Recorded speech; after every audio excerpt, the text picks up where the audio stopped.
Hello, I'm Kads, and welcome to today's video. This is going to be a long overdue champion showcase for Wight Queen Ankora, and we're going to make sure that we're highlighting her in the absence of Wight King Narses, because a lot of people might have gone for her fusion, and they did not have enough void charge to get the guaranteed event, or they happen to have not pulled Narses, so we're going to be highlighting her by herself without her lovely husband, despite me having both. Now, I must say, Wight Queen Ankora was probably one of the most underrated fusions that we had for this year. I don't think people really understood her power level just on her own. Obviously, her power level is really evident as we'll go through her kit in a bit here. It's really evident when you pair them together, but on her own, in ways that we'll show today, she can be very powerful and very useful for your team. So, going through her kit really quickly, on the A1, attacks when enemy has a 50% chance when booked to decrease the cooldown of random ally skills by 2 turns. If her partner's on the same team, then it's going to reduce his skills by default, meaning he will take priority over anyone else. But if he's on the same team and has no active skills that need to be reset, then it'll go back to the default of just any other random ally. And then you usually don't see this part, but it is a nice bonus that if the cooldown is fully reset, then it also heals them by 10% of her max HP. On the A2, we basically have a Mithrala style cleanse where it will remove all debuffs, place a shield, and then if Wight King Narses is on the same team, it will also play strengthen. But again, we're not going to be featuring him on the same team today, so it's just going to be a shield, and then it gives them a little bit of a turn meter fill, 10%, kind of like a Sify the Lost Bride. And then on the A3, we basically have an upgrade to Godseeker and Neri's revival ability, where it revives a dead ally with 50% HP, 75% turn meter, and then resets the cooldowns of all of their skills. If she's reviving her partner, then he'll have 75% HP, 100% turn meter, and if she has enough accuracy, she will also decrease the turn meter of enemies by 10%, which does help them get a turn if they're kind of at the 75% or 100% mark. And then if she is reviving Wight King Narses, then that turn meter decrease is increased to 20% instead, and it cannot be resisted. Now, all in all, it's a pretty solid kit overall with the cleanse, the revival, and the reducing of cooldowns, but I think the main thing that people underestimate is the power of her passive here. So whenever an enemy tries to place a CC debuff on an ally with the high screen damage, which of course that is of your choosing depending on your team composition, or at least you should be aware of who that is when you're building your teams together, the CC debuffs will be transferred to this champion instead, so kind of like a UDK retargeting type deal. But more importantly, it will check their accuracy against her resistance, not the targeted champion. So you can have a nuker with no resistance, and it might throw a stun her way, and she can still resist it with her resistance. So you definitely want to build her with some resistance if possible, or use some other gear sets as we'll talk about in a bit. If she does happen to miss her turn due to one of those CC debuffs, she instantly gets 50% turn meter after the fact, meaning that she's going to go a lot sooner than usual. And then if you have the pairing together, the couple, then it will instantly remove any CC debuffs at the start of her turn, meaning that she is free to do whatever she wants. So think of this kind of like the Sify Rotos interaction, but it's only relative to CC debuffs that she will steal. I also think a nice icing on the cake is that she does have a speed aura in all battles, which does work for Siege, and it is good for arena uses in case you're looking for champions with speed leads. And now let's talk about the way I have her built. So she is one of the champions on my account with the highest amount of resistance, and I definitely tried to index into that as much as possible. I do have a personal rule of not using stone skin above 4 pieces just because I don't think it's good for the game, thus I don't want to join in that whole aspect of the game. But of course, the most popular types of builds on her will be 4-piece stone skin, 6-piece stone skin, and if you're like super endgame, I've heard combinations of like Swift Parry and stone skin, or stone skin and bolster, or just a bolster set in general. If I had my pick of the litter, I would go bolster, but being free to play means that bolster is effectively a fake set because there are very few ways to get it outside of paying for the forge passes. And so I can't actually get her into a reasonable build in bolster. So how do I have her built? We have 1 piece of protection for the extra resistance, more of a bonus. We have 2 pieces of stone skin, which I basically use as a resistance set plus in terms of getting the HP on top. And then we have 2 pieces of righteous, and we'll kind of go through them really quickly. On the ring, we have an HP ring with some defense and some HP, so just, you know, tankability stats. On the amulet, we also have HP with some resistance. Again, we're indexing high as much as possible into resistance. On the banner, we have a resistance banner, of course. Ideally, we want to reroll this ascension stat into resistance, but I just haven't been farming the phantom shoguns. But lots of speed, good amount of defense. Obviously, we'd prefer more HP because that boosts the level of her shield on her A2 and just boosts her survivability overall, just because there's so much ignored defense in the end game. But nonetheless, beggars can't be choosers, and the double speed roll is pretty nice. On the gloves, we have HP percentage with speed and resistance. On the chest, same thing, HP, speed, and resistance. On the boots, really terrible, but these are the only righteous boots that I have, another forge pass set. So you make do with what you can, but it is speed boots, and they do have a little bit of resistance and some HP. We have another righteous piece here, resistance and HP and some speed resistance on the helm and protection, and then speed resistance and HP on the stone skin weapon. So her total stats are as follows: 92,000 on the HP, 3,200 on the defense, 276 on the speed, so nothing crazy, but still on the faster side and then 652 on the resistance. You can see where our focus has been. When it comes to the masteries, we can take a look at these. I focused mostly on the defense and support tree. Starting off with the defense tree, I tried to go with the kind of anti-Siphi route where you get wisdom of battle. That way, if you happen to get CC'd, you can have blocked, you have a chance to get blocked debuffs after the fact. And then of course Resurgent to remove any debuffs that she happens to not resist. Solidarity for a little bit extra resistance when she places the shield and or the strengthen. And then we ultimately end all the way down here on Unshakable, but making sure to come through Retribution because we do want a chance to counterattack, which can reset the cooldown of skills. Support tree, we want some more health, a little bit of turn meter for her buffs, a little bit more speed and resistance from the sets, and then lower Spirit Haste because she is a reviver, so she might get to return a little bit sooner. So as you might suspect, Wight Queen Ankora is primarily a PvP champion, but she can most certainly be of use in some PvE areas. But in terms of showcasing how I use her on my account, it is primarily in the form of PvP. So we are here in the Classic Arena, and I have a couple of teams lined up for us to kind of showcase how I like to use her on my account. Essentially protecting a nuker from CC and being able to resist the things that the enemies might throw at us. So the first team is this team down here, which does seem a little bit scary. We have an Arbiter, we have an Odin, we have an Armon, so oh my goodness, so much control, so much stun, and then their nuker is going to be Thor. It's not the hardest team in the world, but it's a good example of what exactly we're going to take advantage of here. So in this case, we're going to be running Rhodos, we're going to bring in Ankora, and then let's throw in Necra to protect Rhodos a little bit. And the main focus here is that we can protect Rhodos from being stunned. Now Rhodos works well with her because he has his passive that effectively gives him a turn, and even though there's an Armons on the enemy team, just because he steals the turn meter with Rhodos' passive, he still has a chance to cut in and get his extra turn whenever the moment calls for it. So there you go. You can see target changed. He is protected from the stun, and then Ankora took the bullet for him in terms of taking the stun, and then his passive allowed him to get an extra turn. So then we can cut in, start doing some work, going ham on the enemy team, dealing with everyone else, and Ankora did her lovely sacrifice for the sake of the team and died on his behalf. But let's bring her back. We do have another reviver on the squad. Odin is going to do Odin things. We'll protect this guy here.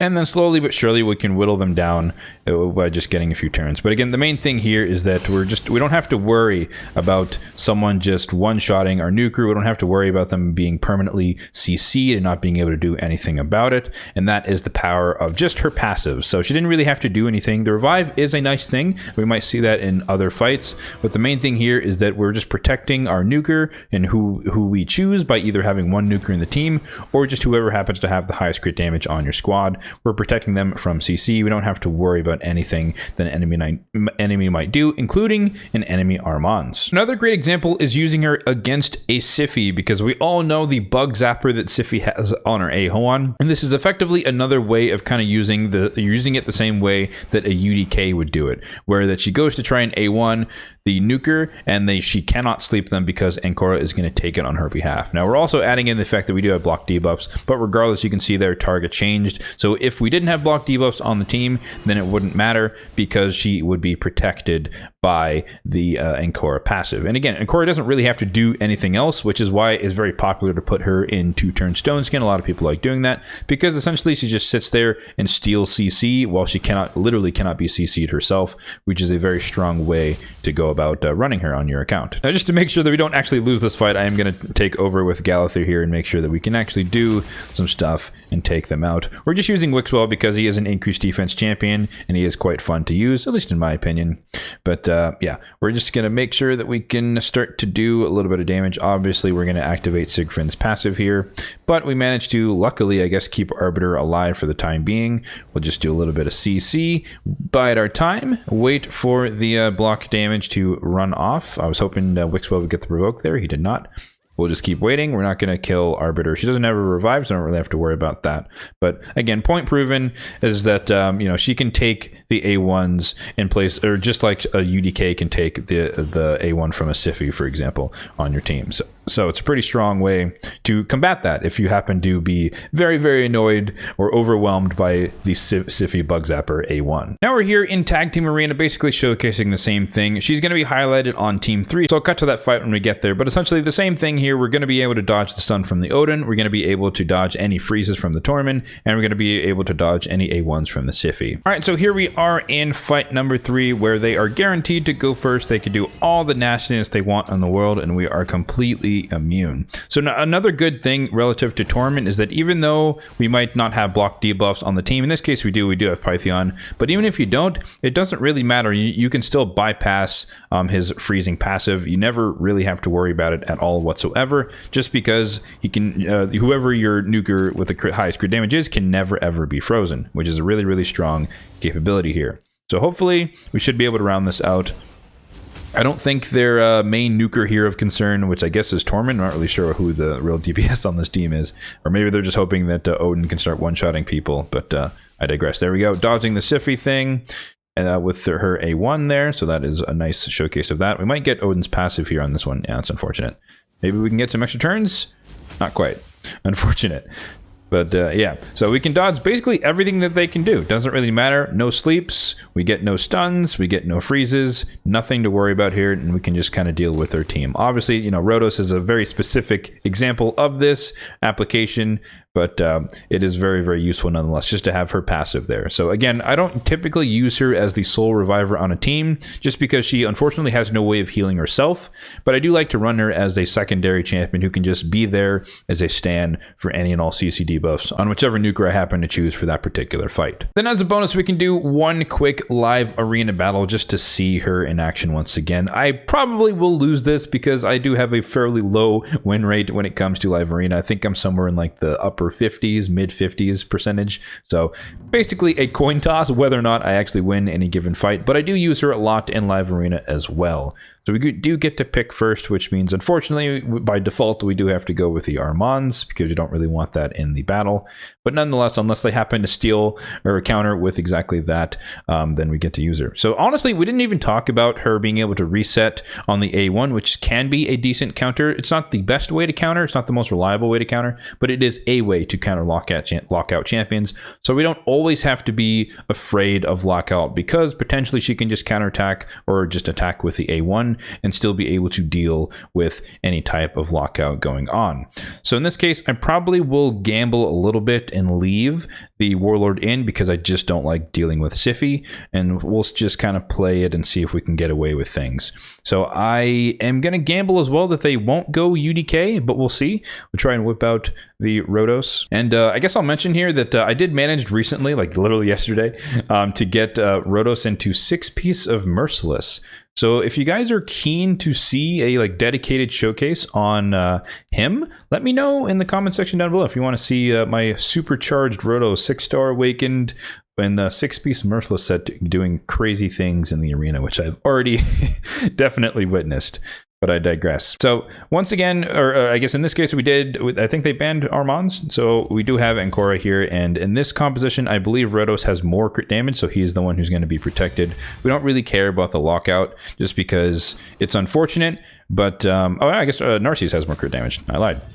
So what we can do, because we do have mythicals on the team, doesn't really matter if we get locked out. We can just take over a little bit on the fight. We can do a little bit of control because we do have the pairing in this case, just because this is high level arena, so I want to use the best of the best. We did get the cooldown reset on him, so he is free to do that, and it's not really that big of a deal. We can do this, lock them. Okay, unfortunate. We didn't get it on Warlord. He resisted for absolutely no reason. 3% is real, but he's going to do the healing there. That's fine. Ideally, my Narses would get a turn before... Oh, that was a mistake on their part. Or maybe not. Darn. Thought we could kill him.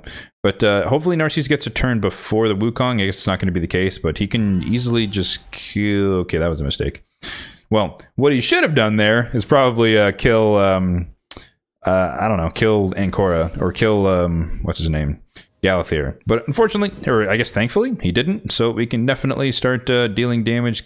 Hopefully we do not weak hit here on the Harima and or proc Resurgent and get rid of her thing. That's going to reactivate Rhodos. Unfortunate for you, sir, and GG's.